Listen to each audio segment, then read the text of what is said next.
We've seen Robert Jenrick imitate Mr. Darcy in a bid to perhaps be seen as a contender to Kemi Badenoch's crown. Is James Cleverly now on Manoeuvres? He's not on a Zempic, it looks like. He's just bought a bigger suit. We ask him, is there any rift between him and Kemi Badenoch? Be honest, James. Camilla, you need to read the speech that I gave. And I know you guys wrote up that was a big attack on net zero, but a couple of points. The speech wasn't about net zero. I never even mentioned net zero.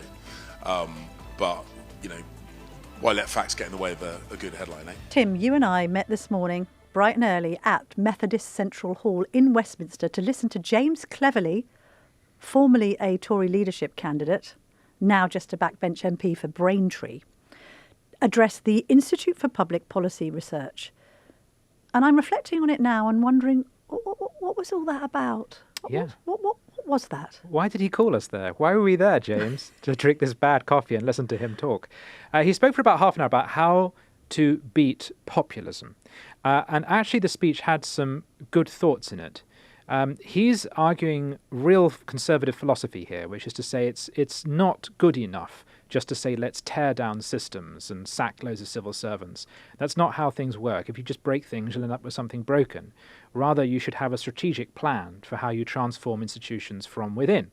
And so the Conservative Party, he's saying, should be focused not upon, like reform, saying loud, noisy, attractive things, but on promising delivery. And he mentioned again and again that when he was Home Secretary, he halved net migration.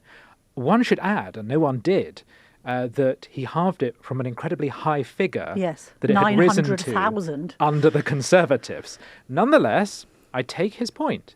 That rather than rhetorically talking about immigration and promising all sorts of things that he implies you can't deliver, better to actually deliver so the public will go, oh, it's worth voting for you because you get things done. I liked the line, we need a restitution, not a revolution. Yes. So this is about whoever wrote him. that for him is very clever. Are you suggesting he didn't write it himself? Now. What he's saying really is that reform aren't being realistic with any of their policies. Labour are so calamitous as to be completely dismissed. And by the way, we did have some polling today, didn't we, from Portland saying 3 in 4 voters don't know what Keir Starmer stands for. Yeah. Bit problematic a year in.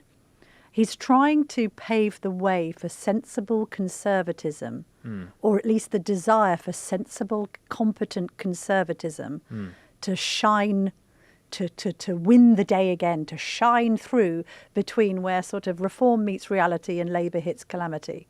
That's what he's trying to do.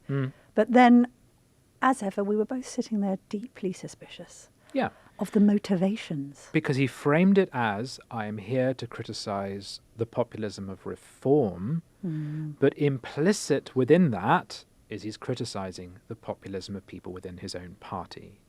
We're talking about Kemi Badenoch. We're talking about Kemi Badenoch, but also Rob Jenrick. Oh, Robert Jenrick, who you pointed out to me yesterday, has taken the social media so far that he has spotted an image that he had posted of himself in a lake, draped in a white towel, which is reminiscent of Colin Firth emerging from the fountain in that very famous BBC adaptation of Pride and Prejudice. We've had Rob Jenrick arguing with people in train stations. We've had Rob Jenrick climbing Mount Snowdon. I think we are days away from the Rob Jenrick sex tape dropping. Stop it. I don't think Mrs. Jenrick would advocate that. If you've ever met Mrs. Jenrick, you will know that there is absolutely no room for Robert to manoeuvre in that direction. No, there is not. There is not. I thought you were going to say, yes, Robert Jenrick, the sequel. Who knows how he might emerge. But so we've got poor old Kemi Badenoch. She's putting in a shift here, isn't she? Yeah. She's got Robert to the right of her. James Cleverly to the left of her. Yes, and she has been saying all along, let's not make policy up on the hoof. Let's go away and talk about it and think about it, so we offer people a costed manifesto at the next election. But it's approaching a year, 9 months into her leadership. People are noticing that reform is at 34%. The Tories are sometimes below 20% in the polls. It's not working. No. You have to say something to get noticed. So she has, perhaps against her own instinct, started to say stuff in a bid to get noticed, like we might leave the ECHR. We might rethink net zero.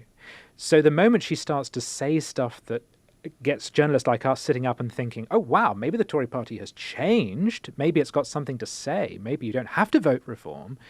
People like cleverly start to stand up and say, I'm not criticising Kemi, but I don't think people should go around making promises they can't stick to. And he backed away from the idea of leaving the ECHR, just as in a previous speech, he backed away from the idea of Kemi saying that net zero by 2050 was impossible. Now, I put this to him, didn't I? And it got a little testy. Let's have a listen. Camilla here with Tim Stanley for the Daily Tea podcast at The Telegraph. Do you still harbour leadership ambitions? And I ask that because you've mentioned in the conclusion of your speech the importance of strong leadership, but not actually linked that to Kemi Badenoch. And the previous intervention that we've heard from you in the last few months has been to actually go against her claim that we should cancel net zero by 2050. Let me do that straight off the bat. Camilla, you need to read the speech that I gave. And I know you guys wrote up that was a big attack on net zero, but a couple of points. The speech wasn't about net zero. I never even mentioned net zero. But, you know, why let facts get in the way of a good headline, eh? So, look, and I've said this privately, I've said this publicly, and I said this when I got knocked out of the leadership, and a number of people came up to me, even before the competition had finished, saying, oh, you've got to get yourself ready, da-da-da. And I said, look, we have got to get out of this habit of cycling through leaders in the hope that ditching this one and picking a new one will make life easy for us. I said that at the time, I say it still, I still mean it. And also, again, I've said this to people publicly, if you watch someone stick the knife in the back of the current leader, and then that person says, do you want to stand where the current leader just stood? And I'm like, what, where the knives are out? That's not such a compelling thing. We have got to stop, and again, it kind of links back to the point I made in the speech. We've got to stop grasping for these easy solutions. Oh, a new leader, that will solve all our problems. Well, yeah, we tried that a number of times in the last government. It did not end well. And I can't remember who said it. It's probably apocryphal, but, you know, insanity is doing the same thing over and over again and expecting a different result. We have been, is it swipe left or swipe right? I'm happily married, so I don't know which way the apps work. But whatever the equivalent is, that kind of like, yeah, try again, yeah, try again, yeah, try again. If we keep doing that, we shouldn't be surprised if we keep getting the same result. Last time I checked, the result was not what we wanted, so maybe let's not do that. So while you're having this conversation with him, I got my phone out and Googled the speech, and he was correct that he didn't technically refer to net zero in that speech, but he did say in the course of it, and by the way, it's printed on Conhome and it's riddled with spelling mistakes. Oh. He said, over the past few years, there have, of course, rightly been discussions within the Conservative Party about how we balance our environmental commitments with the need to secure economic growth and energy independence. So he was framing his speech as speaking to debates within the Conservative Party, and he went on to say, the idea that we must choose between a strong economy and protecting our environment is outdated and wrong. So I'm referring here to a debate that's going on in the Tory party, and I am taking the position that it is wrong to say that it's bad for economic growth to be pro-environment. He did not explicitly say that the net zero policy was wrong, but come on, I know. That's what it means. So obviously we are not going to take it lying down at the Telegraph to be accused of misrepresenting politics. We didn't get where we are today, Tim Stanley, by lying about politicians. In the copy that we wrote up, because I also read that, our colleague Genevieve wrote up the speech and said he does not explicitly refer to net zero, but ... This doesn't seem to be in line with what Kemi Badenoch is saying. So we caught up with him afterwards to get some clarity on where he does actually stand on net zero. When we wrote up the piece, we said you weren't going to directly reference net zero, but you were speaking in a different way to Kemi Badenoch, who had only a few weeks earlier said, and I quote Badenoch, net zero by 2050 is impossible. So do you agree with the party leader or disagree with her on that? So I think she's right. That at the time when net zero is being talked about, the time when Theresa May put it forward, the time when the Conservative Party and government supported it, it was prior to Russia's invasion of Ukraine. It was prior to the massive energy disruptions that we saw at that point. It was prior to that massive energy spike. And it was prior to some really big changes in the Middle East. And when circumstances change that fundamentally, you can do one of two things. You can say, oh, we said it once, so we have to keep saying it over and over again, or you adapt. And what Kemi was saying is that we have to adapt. The point I was making in the speech is that we mustn't, and I fear this is what a number of people have done, we mustn't look at the words net zero and think that that means everything to do with renewable energy or energy innovation, that kind of stuff. They are not. You can't transpose those words. It's not the catch-all phrase for all environmental reform. Bingo. And the point I'm saying is, if we want sub-Saharan African farmers not to fall victim to people smugglers, we got to make sure they can still grow food on their farms. If we want Britain to compete with China in exporting next generation energy production and storage, we need to keep developing stuff. And that's the point I'm saying about let's not be Luddites. The circumstances changed fundamentally with net zero, but let's not throw the baby out with the bathwater. That's what the speech was about. And one more quick question. You kept on referring to kind of anarchists that want to break up the system. Were you talking about Dominic Cummings? Well, anybody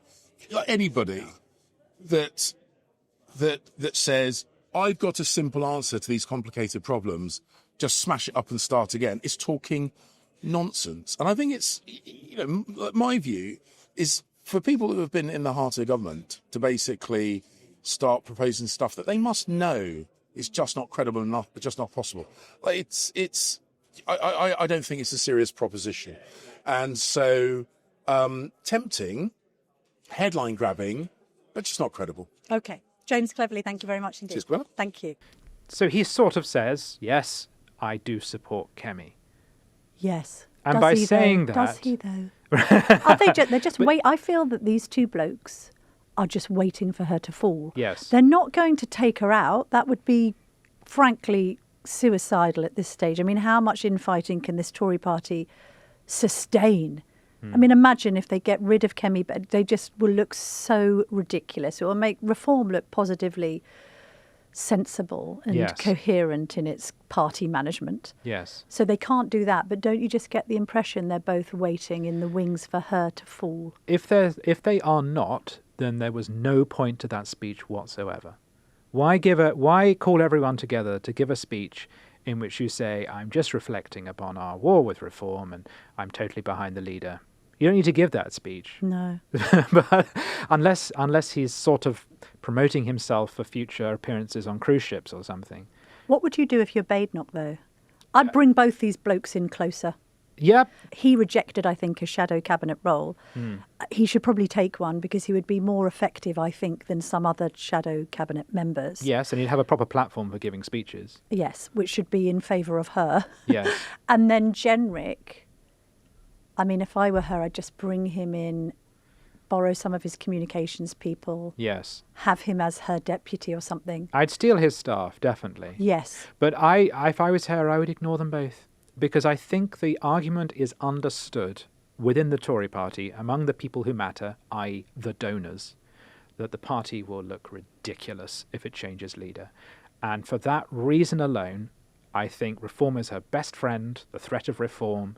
She can probably just coast through to the next election without a leadership challenge because no one wants to blow the party up at this stage. And the donors like her. They've given her £5 million in Q1. Right. That's double the donations to Labour and far more than Rishi Sunak raised last summer. Jenrick and Cleverly are waiting for her to realise the polls aren't good and resign voluntarily. I can't see that happening. I don't think she's a quitter. No. But let's see.